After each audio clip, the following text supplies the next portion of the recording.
Bonjour à tous, aujourd'hui on se retrouve pour un petit tuto très rapide juste pour parler couture anglaise.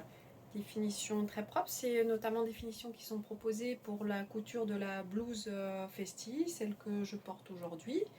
Et ça permet de faire votre vêtement entièrement avec votre machine à coudre sans utiliser de surjeteuse et avec des finitions parfaites.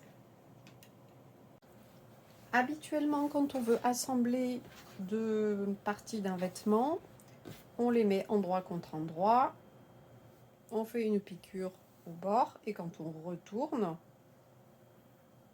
l'endroit est propre, vous avez une couture propre. Par contre, l'envers, vous avez les deux tissus qui s'effilochent un petit peu et qui ne font pas forcément une finition très propre. Donc, on peut passer un surjet tout autour pour emprisonner les fils des tissus coupés à cru.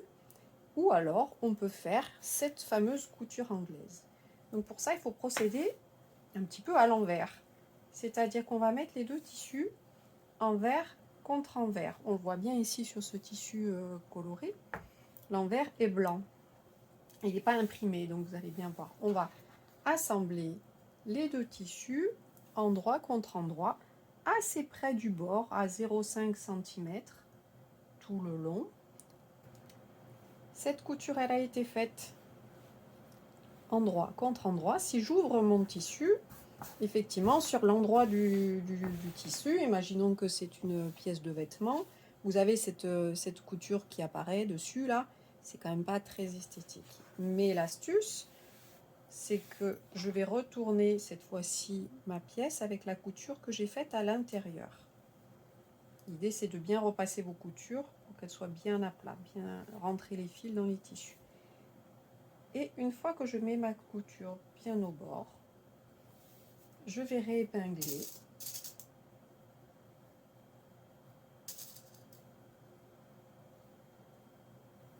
Et je vais faire une couture, une seconde couture, cette fois-ci endroit contre endroit. Et je vais coudre ici à 1 cm. Ce qui fait que quand je vais ouvrir, ma première couture va être emprisonnée dans ce repli. Et vous aurez une finition très propre sur l'endroit comme sur l'envers. Je vous montre tout de suite. Seconde couture faite. Donc sur l'endroit, j'ai mon assemblage qui est complètement propre.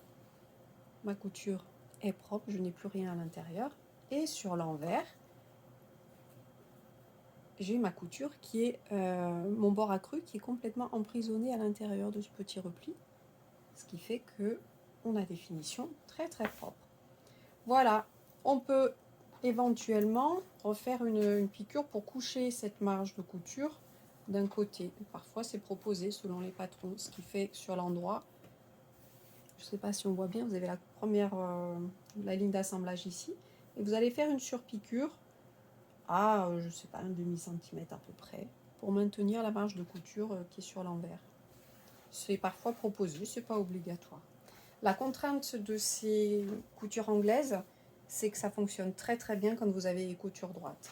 Si vous avez un vêtement, notamment un vêtement, un devant et un dos avec une taille bien cintrée, c'est compliqué d'avoir de l'aisance ici.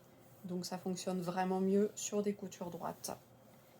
Voilà, j'espère que vous avez compris le principe. L'idée, c'est vraiment de commencer envers contre envers, à l'inverse de ce qu'on fait d'habitude.